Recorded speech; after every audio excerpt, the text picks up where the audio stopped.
even when I was, because I wasn't even training, but because I wanted to stay in my sort of routine, I would go for a walk along the seafront. And it's just that blessed fresh air you get. Kind of want to show the world, like, you can, even if you struggle with RED-S, no matter what, you can come back, but you need to make these certain things occur first. At the start of 2022, NN sent me to Uganda, which was incredible, like, in terms of nature, the most amazing country I've ever been to. But they live completely differently to us. This goes on about the environment. Like, people are judging each other so much, whether it's training, they're having a go at people's appearances. Whereas if you just shut off and you're by yourself in a small little town, no one really judges you and you don't really care what's going on. And that's what I kind of needed because I was going through quite a hard spell. And that's why I came back to this environment. Berlin Marathon, where it's nearly confirmed, but my sister and I are going for a sibling world record.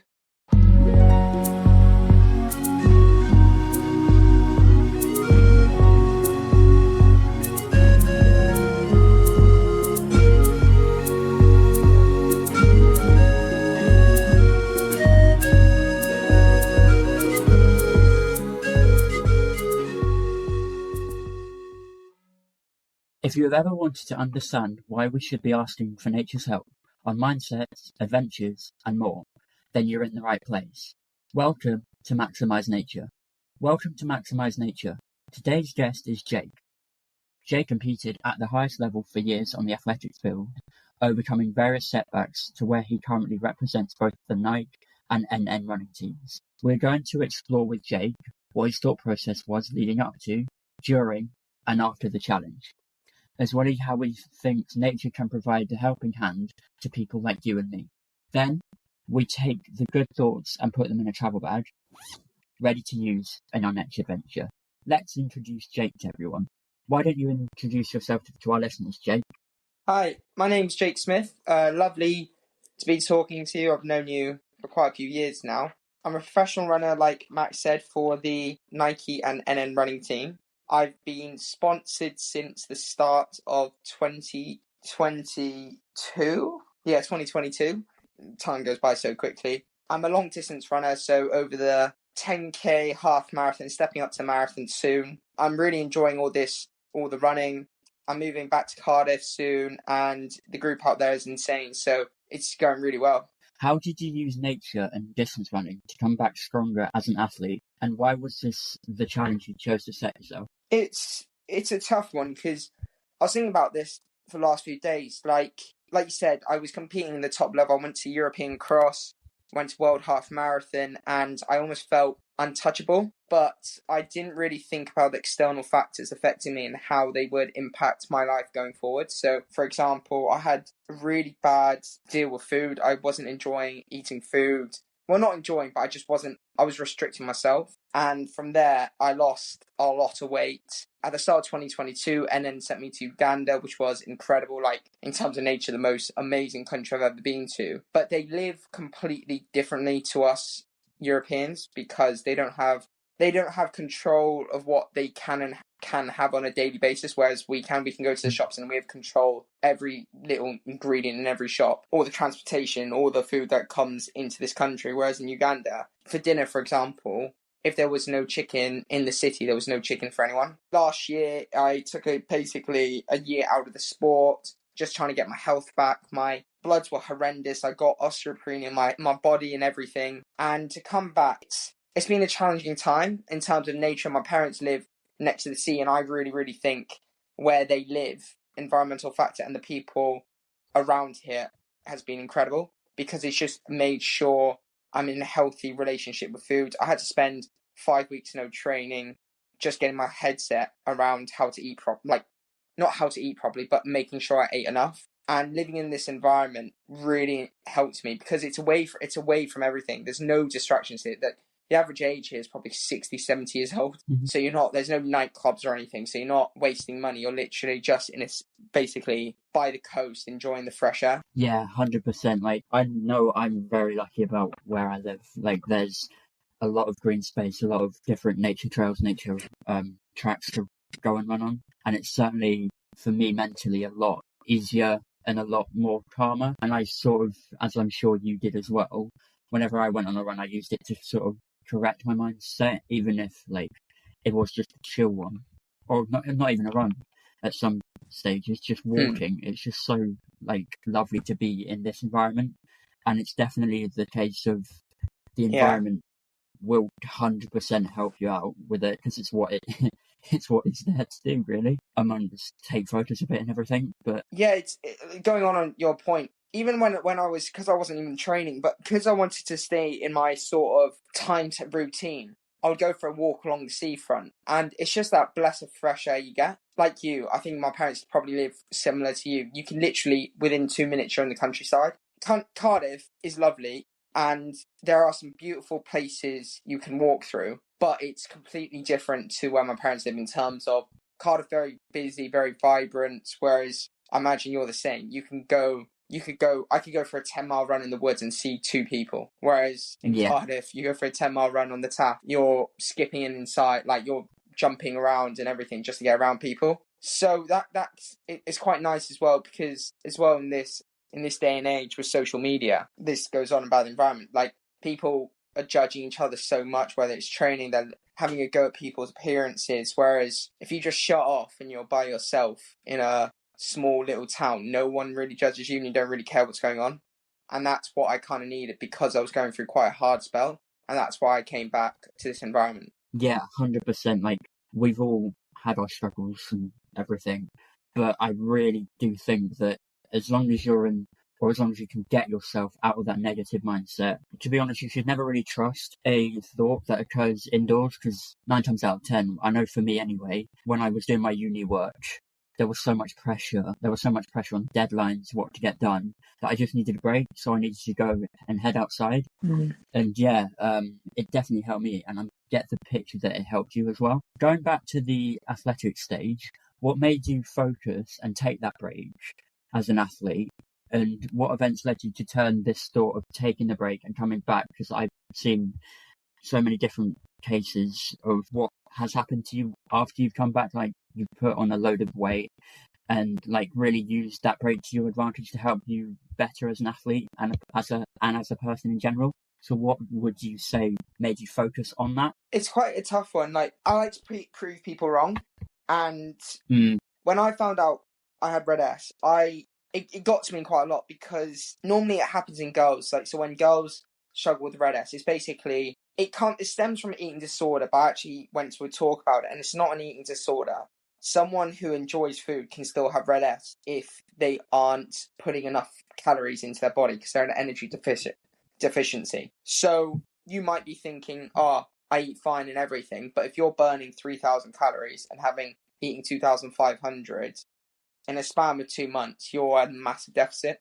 So that's what it basically is. And I think people get a little bit confused, because when they think of red S, they just think of you have to have a eating disorder, but it's not true. And that's what a lot of athletes, like, if I went to a BMC, I could probably count out about 30 people there who would struggle with red S, but they might not have an eating disorder just because they're at a deficiency. And stemming from that, a lot of girls get it because when they don't have their periods when they're young, they are in that line of having red S. Whereas for males, it's a lot tougher, and you almost have to get a blood test. And if your testosterone is below a certain figure, you are deemed red S, and my figure was so much lower than that. Then I went online and I tried to work out, I messaged a few athletes who have struggled with it. I can't tell you. There's only one male athlete I know who's like sort of making a comeback and is on the right lines, on the trajectory of getting back to their level, but it's a big number of male athletes who don't get back to the levels they were, or they just give up. So if you're looking at 10 males who've had red S, only 9 of them, say 6 of them are stopping, 3 of them are trying, only 1 sort of succeeds. But I kind of want to do it a different way in terms of really take the slow approach, and I've sort of made this deal where I say, like, I'm still nowhere near my PBs, but I say, like, I've run a PB post red S. I still am struggling with red S because it takes, in terms of what it's done to my body, like my bone health and everything, and it can take 3-4 years. So like every time I go in a race, because I'm racing really well, I'm getting a post red S injury PB. And with that mindset, I think I'm really making good steps forward. Of course, I still need to be really careful because my bone health will never be very high due to the 3-4 years I've damaged it. But that's what I kind of want to do, because I don't want youngsters going through the years I did. Like, I wasn't happy. I lost a lot of friends. I was just not I was never mean to anyone. I just wasn't there for anyone. And that has an impact on your running. And I kind of want to show the world, like, you can, even if you struggle with red S, no matter what, you can come back, but you need to make these certain things occur first. And so that's why I took 5 weeks completely off any activity. Like, I think I went for a walk in the morning, that was it. But really, like, I mean, come on, that's not cross training or anything. And I struggled. It was a tough time. I went through stage of binge eating. So, like, you know, when you eat so much in a given time, I thought that's what my body needed, but it wasn't, because basically what my body needed was just a bit of a calorie positive every single day. I wasn't happy still because I wasn't training, and you don't get any endorphins. I was getting no real endorphins because it was like crappy, windy weather. The only endorphins I was getting was literally, I was coaching my local running club and going out most days just to coach them, and that was quite fun. I then started training back, but only cross training. My bloods were getting better, still getting a lot better. My bone health has improved. But it's been a struggle. Like, I only thank my parents for doing it. But like I said, in terms of the environment where my parents live is stunning for it, because there's no one judging you. They were like cooking for me, so I was happiest I've been, and I'm now the happiest I've ever been. And even through winter, it's just little things. Like, I think I've told you, Max, like 2 years ago when I would hit the track, I would have to have someone pacing me for some reps, because I was so light, genuinely couldn't get through the wind very strong. Whereas now I say to people, I want the craziest, windiest, wettest day for a race, because I'm now bigger and stronger. I use that to my benefit. So I love running into the wind, because I'm a strong athlete in aerobic.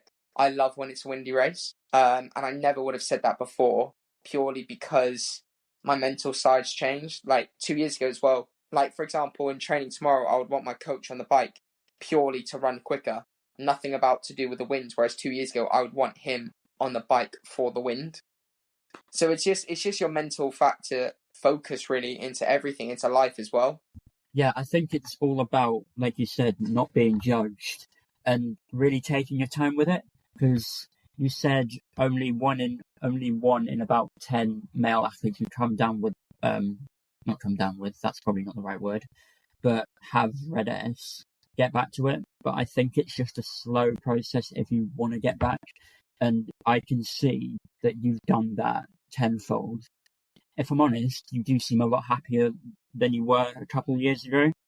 Like, you can just see, even when I met you, I think it was about this time last year, I ran past you. Well, it's the first time ever I ran past you. To be honest, you were walking. But anyway, no, you just seemed in a really positive headspace, and I'm so happy for you for that. With the whole bettering yourself side, realistically smashed it with your recovery and everything. And obviously it's hard to keep going, because no mental illness really goes away. It's all about managing it. Is there anything you do differently, or?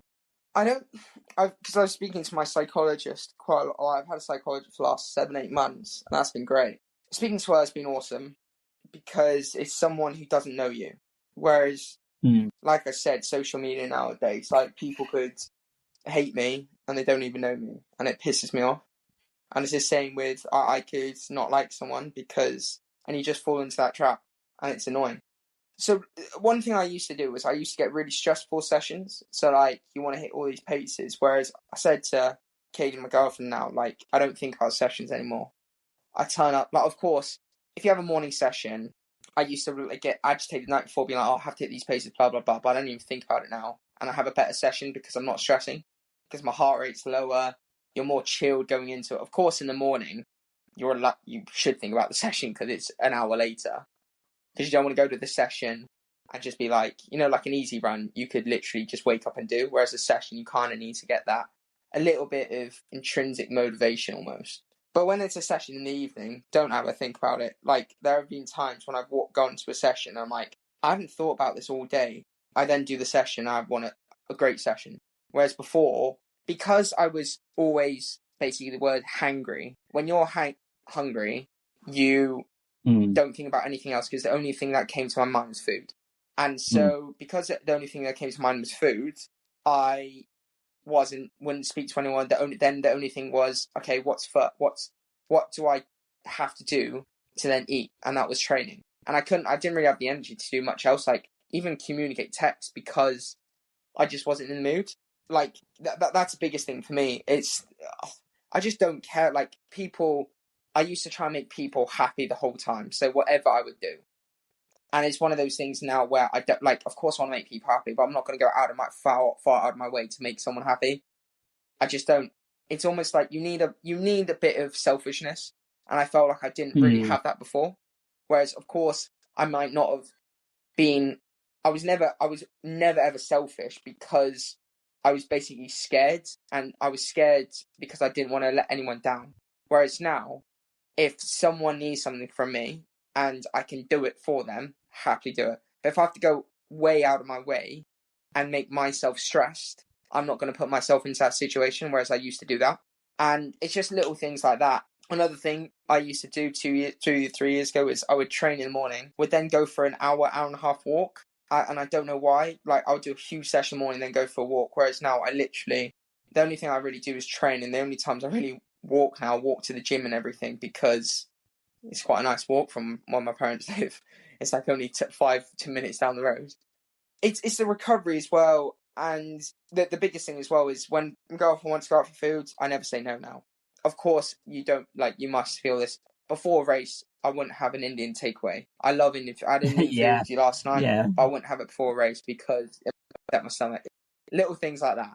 But when people ask to go with food, I never say no now. Whereas before, I would always say no because I was so intact of counting calories. I just couldn't, like, get out of that routine. And then it's just little things. Another thing is that I go to other events.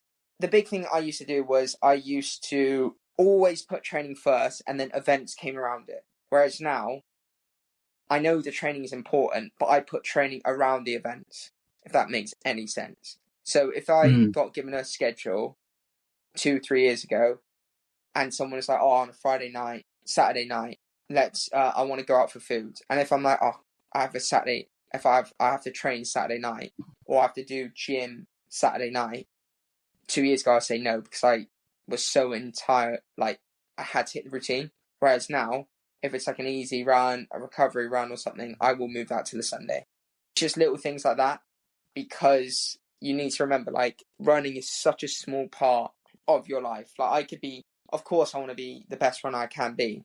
Like last week I trained 17 hours. That's gym, cross-training, running. 17 hours is 3/4 of one day. There's 7 days in a week. So if you look at how many hours that actually is in the week, it's nothing. And it's just little things like that. And it's like, I'm now doing, because I've joined that new club in Wales, Ponty Rodents. I did the Welsh Champs 1500.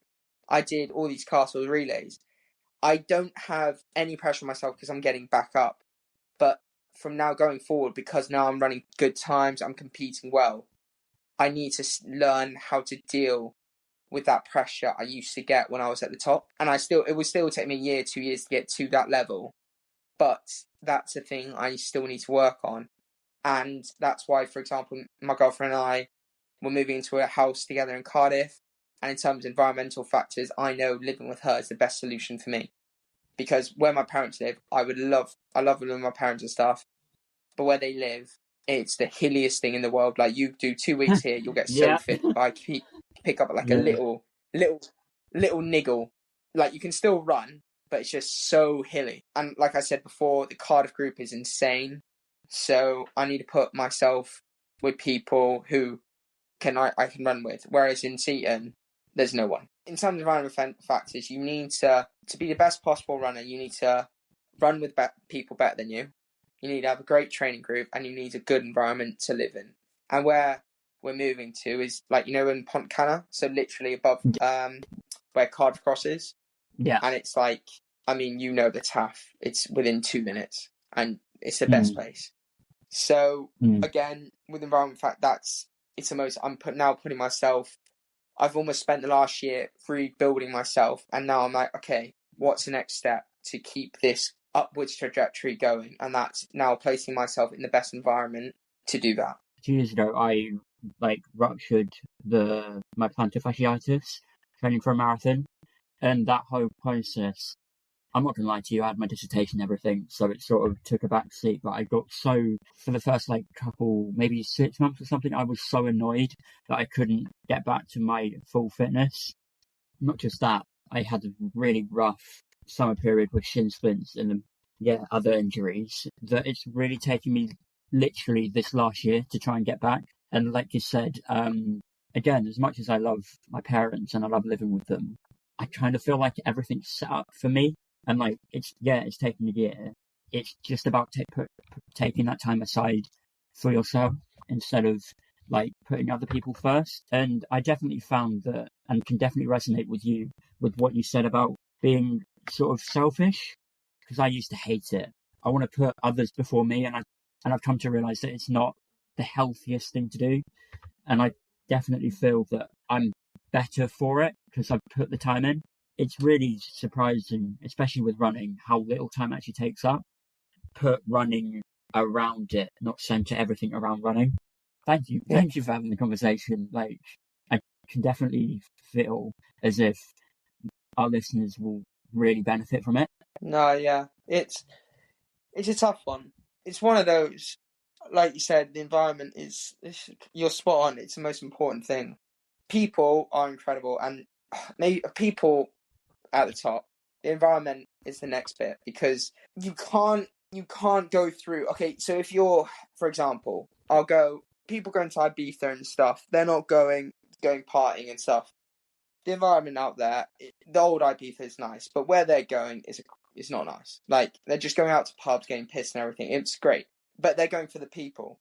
But they're only going for a week max. You do 4 or 5 weeks, the people won't keep you going. You need a good settled environment, and that's the toughest thing to get around. But if you get that environment sorted, as horrible as to say, but you can live almost self you can live alone for quite a given time if you're in that right environment. The weather in the UK right now is a bit quite warm, quite wet, whatever, but it's actually been quite nice, and I think that brings out a lot more better in people. Whereas in the winter, everyone struggles.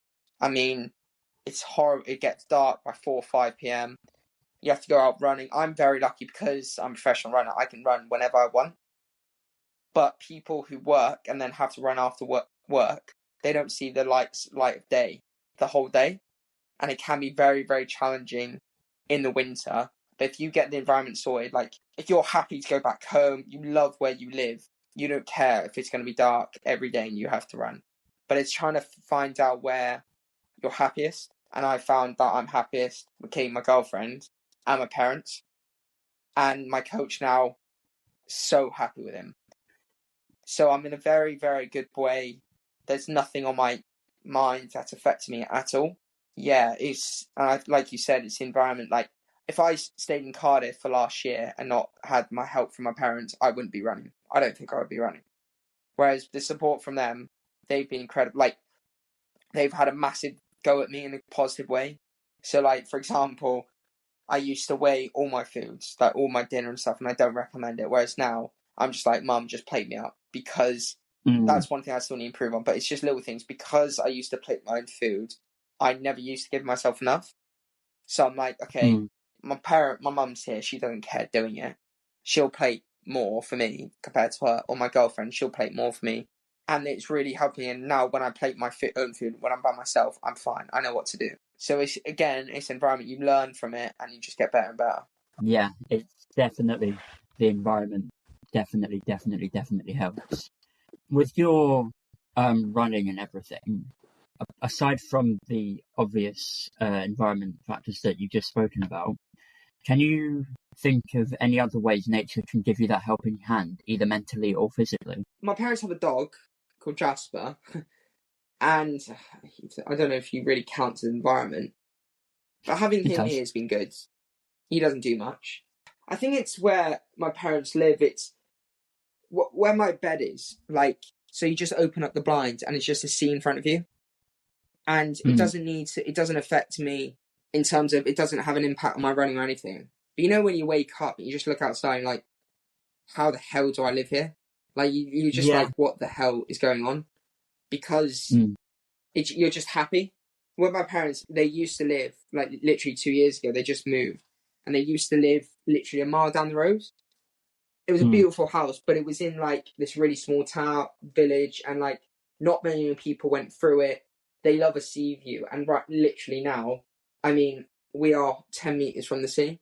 Like when Mm. there's a storm, the sea comes over, and we have to put sandbags outside our house. That's how close we are. So stop it flooding. So it's just one of those things where I wake up every day and I'm like, it's mad. And when you look at like when you see a storm with waves, it's awesome as well. And Mm-hmm. it just makes you happy, really. Like I love the sea. Yeah, that's another thing what makes me quite happy actually with it. Because you just look outside, you see the waves. And it's really good in the summer as well, because on the weekends, like a lot of sailing boats, quite a few boats come out. It's quite cold, but sometimes I go in, and yeah, it's pretty decent. Yeah, I love the sea as well. Like, there's just something about it that's really just a mood booster, even on the rainiest of days, because you quite often find that they're often quite underrated when it rains, and you can just see like the swash and everything just doing its thing, I guess. Well, yeah, when you go on your runs or your walks, or even down to the beach, or even in on your way, because I get the feeling you quite like the idea of going into the sea when it's sunrise at what's it called, at Penarth, for example. And what would you say was one No, I've never done that. thing? Nah, it's too early. I'll do it if it was later. But I'm only doing. I'm Fair. waking up at 6. Going back to like the adventure side of it, or when you're even out on the go doing a walk, a run, going to the gym or whatever, what's one thing you, not all the time, but sometimes treat yourself to? It can be a snack, it can be an audiobook, or like or something as simple as a song. What's one thing that you use to help you or treat yourself to, When I run really? now, I don't listen to music. I don't listen to music when I run because I love. Firstly, I'm running on country roads, and my parents get quite nervous, like because you're allowed to go Yeah. 60 on some of them, and some people actually do. I love just listening, and most of the time you have a song stuck in your head. So Kate and I went to Taylor Swift in Paris, and for literally a month, Oh, I still man. have her song stuck in my head when I run. And then in the gym, of course, I then listen to, because I run once a day, apart from session days. If I have a session in the evening, I run in the morning, but every other day in the evening, I'll cross train. And on a Monday, I never run on a Monday. So today I've done 2 hours of cross training, and I don't think I ever will run on a Monday because my Saturday, Sunday are so big mileage wise because of the long run. I'm just tired, and it gives you that extra bit of recovery because it's low impact. And Mm. I mean, you've done cross training before, Max. Like you can't do it without headphones. Like No, I've done it before, no. and it's tough. I love on YouTube. I went through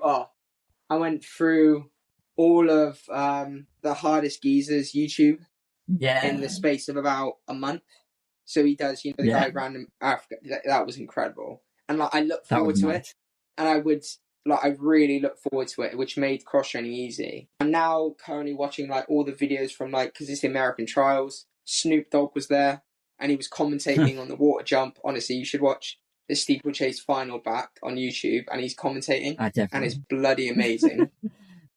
I watched like this guy called Coach Smith who coaches NAU, and he's so funny, and I've learned a lot from him actually because he coaches like Nico Young, like coaches crazy Mm. athletes NAU, and he says a lot of things, and I've even said it to like Hennigan when I train with him. The biggest thing he says in a race is like go to sleep. The term he uses. So if you're on a 10K and you're Yeah. running behind someone, he shouts at you, go to sleep. And I paced an Irish guy at London Marathon, and I kept saying to him, go to sleep, go to sleep. And he said the same thing. And I say to Hennigan when I'm pacing him, go to sleep. And it really just hearing that and even telling yourself that really, really soothes the tension down. Because in a race you can be Mm. really riled up. I know I'm loving YouTube. I just watch YouTube on. I'll go back through almost every single race on YouTube, like every world champs there is, and I love learning or when they kick and everything. I need to find a new series. Really, I watch the Young Offenders. So it's so Yeah. off weird, but that's kind of what I treat myself to in the gym. Like, just watch whatever I really want, and it's how I'm feeling as well. Because one day you might be like, oh, I can't be asked to watch this, I'll watch something else. It's one of those, because it's technically my job, I have to train twice a day, train 15 to 18 hours a week of like cross training, gymming, running. So like the treat is to have a nap afterwards in the day. So I literally run or cross train in the morning and then sleep. So it's like, that's the treat almost. Yeah, 100%. Like, I don't know how you guys do it, to be honest. Like, and I could definitely recommend you some stuff. I thought about that. I thought about that, but it's I've seen basically with my girlfriend, she does a 9 to 5 job. I feel my life is a lot easier because a lot of people might be like, oh, how do you run these distances? But it's taken me years to build up. So it's taken me 10 years to build up. And I train, say today, for example, I did an hour of cross training, went to the shops, came back, watched TV, went to sleep, went back to the gym, trained for 1 hour. So I'm training 2 hours. Yeah. And then I'm just sleeping and chilling and going on my phone and everything. Like, I have it so easy for sessions when you're in a good group, like when I'm in Cardiff, training with the group, or train tomorrow with my coach. You're really excited for it. If it's raining, you're tired from training the night before, can be a bit grueling. But I have it easy. I really, really have it easy. And I think people actually underestimate how lucky athletes actually are. And some athletes will be like, oh, we have it so hard, but we don't. We actually don't, because it's our livelihood. You've built up to this resistance. And of course, the training's hard, but your body gets used to it. And then you chill for the rest of the day. Like, say if I chill, like I said, train for basically 2.5 hours a day, every day. Sleep, I'd probably get on 10 hours of sleep with a nap. So that's 12.5 hours. What the hell am I doing for the other 11.5 hours? Just chilling. I guess that is the sweet truth to it, to be fair. Speaking of sweet truth, let's play a game. Let's play Sweet Truth. Jake, your task is to tell me one truth and 2 falsehoods about your adventures or anything to do with nature, and then I must pick the sweet truth correctly. Either I get the sweet victory of picking the truth, or you get the sweet victory of persuading me to picking correctly. Are you ready to play? Yeah, I need to have so it has to be something to do with the environment. With nature, like, it can be, say, I had Ethan Herman, on just something about the time you're out in nature, outside on a run, something like that. I love cross country. I love running through cows, sheep. I adore snakes. You've obviously been doing cross country for a long time, so that's definitely up there. You love running in between cows. No, I love running through fields with cows in. And you love snakes. What's your favourite snake? See, with that, I love a cobra or anaconda, but anacondas scare the crap out of me, but in a good way. Like, they're so cool. But I love, like, my friends used to have one, and they used to, like, let me hold it, and it was so cool. I love them because I feel like aspire to, because they're like, they don't care about anything else. They just do what they want. And they're not afraid, are they? Like, you've seen how many videos, like, even if some animal comes to attack them, they defend. It's like crazy. And they are sneaky buggers, which I find incredible. Yeah. I've quite literally been on a zip wire, being told maybe 5 minutes before that, oh, there was an anaconda on there. I'm like, okay. By the way, we're in St. Lucia. This isn't in the UK for other listeners. They're not. All we get are adders and like, grass snakes. Nothing that fun. Yeah. I don't know why, but I'm gonna go for you. I'm gonna go as the truth. The truth is you love snakes, because that's quite cool if you do. Yes. Yeah. I like snakes. I hate cross country, and I cannot stand cows, and they scare the crap. They scare me so much. I've had some instances, when you're running away from cows running. I don't like cows. Yeah. Now, Jake, for the listeners, when you get to that finish line, or whatever high point, what do you remember about the moment? say, when you first got your like confidence back after your year out, for example, just so people can understand and live the experience vicariously through you? What was your sort of high point for that? My first race back was Great South Run, and I was supposed to do Cardiff 10K a month before, but I pulled out on the morning. So I did the warm-up, and I had a quad injury. And that's literally stemming from... I only took a week off, but that was literally nothing to do with food or anything. I trained in Portugal for 3 weeks before the Cardiff 10K. And I don't know if you've been where everyone goes to Portugal, but it's flat as a pancake. And then for the week before Cardiff 10K, I was smashing the hills and my quad was just tight. Yeah. Like, excruciatingly tight. But I hadn't had a massage on it. I wasn't doing stretching. So it's my own fault. So I took 10 days off because I had to do some MRIs to see if it was anything worse, but it didn't show anything. It was just literally just tightness. But that's another reason why I'm going back to Cardiff, because around here, like you said, Max, like you do pick up little niggles because of the hills. And it's not even running up them, it's running down them. Then I did Great South Run and I came 8th in it. And I mean, like, the field was incredible. You had Zach Mohammed, Mark Scott, Callum Hawkins, Jacob Allen, like the top guys, because they do pay for the top guys to come. I finished 8th and ran a time very, like 48:30 for 10 miles. Went through 10K in sub 30. And I was just, the last 2K, I was just in a different planet. I was like, wow, you know, you kind of want to redo it. That's when you know. Yeah. And I crossed that finish line and I was happier than anyone there. Even if Zach, who won, I was happier than him just because it was my first race back. And it's been a year. Katie's even said, like, a year of no injuries. Like, of course, niggles. Like, that week out was the longest time just because I was being very cautious. And I think people understand why I was being very cautious because the history of my history.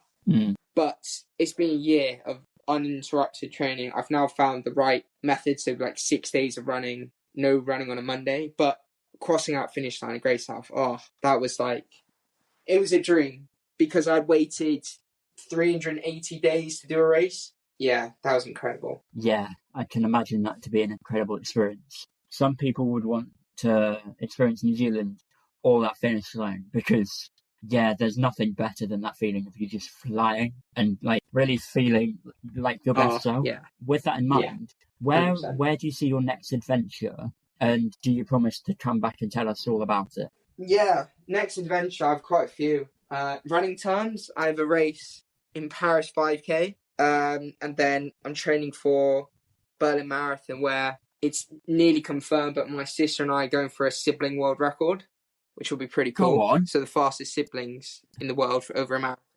Yeah, so oh, that's sick. It's 4 hours 50, and of course, like I say to people, like, there's some Africans out there who have definitely run quicker, like 100%. Yeah. But yeah, like, not being rude or anything, like, we just don't know who's, if, like, they haven't confirmed it. Yeah. So I'm taking that as a win. And my sister and I, you add up our PBs, we're 3 minutes quicker than the world record right now. But of course, you have to do it in the same race and on the same day. And I think it'd be pretty cool because you saw it like London. Like, someone went on to This Morning show, because they were going to go for the world record for carrying a bike in the marathon. And it's like, who cares? Almost like, I'm sorry to the guy, but whereas I feel like me and my sister, fastest siblings in the world, is a pretty cool title. That is sick. So yeah, we're going for that, and that's the next big adventure. I have a wedding to go to. I'm going to Munich to watch Adele, going to Italy with my parents, going to Paris. So I have a lot of fun things coming up, and I feel like now the fun things are helping me training because they're keeping me in a really settled mood. That's why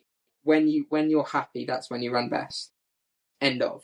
And 100. So having these little adventures, like you said, like we're going to the Lake District. I'm going to the Lake District with Katie as well. And again, like, you know what the Lake District is like. It's just incredible. You go there for a day, you come back, and for 2 weeks you're just buzzing. You're happy. So it's little things like that, and which are going to get me through to that. Hopefully, that start line in the marathon. When is the marathon? Just for our listeners. End of September. It could be quite warm because Berlin has been warm in September. My sister, like, I coach my sister, and I'm like quite a mean coach because I'm her brother, and I feel like I'm supposed to be, because I don't want her going through what I've had. So I use all my experiences, like you said, environmental factor, everything, to make sure she's on the right line. And it's fun. And again, we've never been closer. And I literally say that because she's now started running and because I'm a lot happier. And it's amazing. I love running with her because we just, like you said, we just go, like when we go to Italy together with my family, we're just going up into the mountains and it's just going to be incredible. And those environments there will be incredible. Thank you very much for joining us on the Maximize Nature podcast. One last task. Write down a nature phrase that I must get into the next podcast without my guest knowing. And do you have any idea what the nature phrase I managed to get into this one was? That's smart. I like that. Thank you, bro. I actually have no clue. A nature phrase? Or a phrase relating to mindsets and nature. Nope. Not a clue. Genuinely not a clue. It was, do you remember Ruby Lewis? Yes. It was from her, because I recorded an episode with her a week ago? Like last week sometime. And it was, you should never trust a thought that occurs indoors. You never said that? Yeah, I did, bro. Wait, okay, I want proof. I want you sending me the clip of that. I don't think you said that. Oh, I definitely did. I know I did. Yeah, but I will send you over that over. Until next time, get out and explore what's beyond your front door.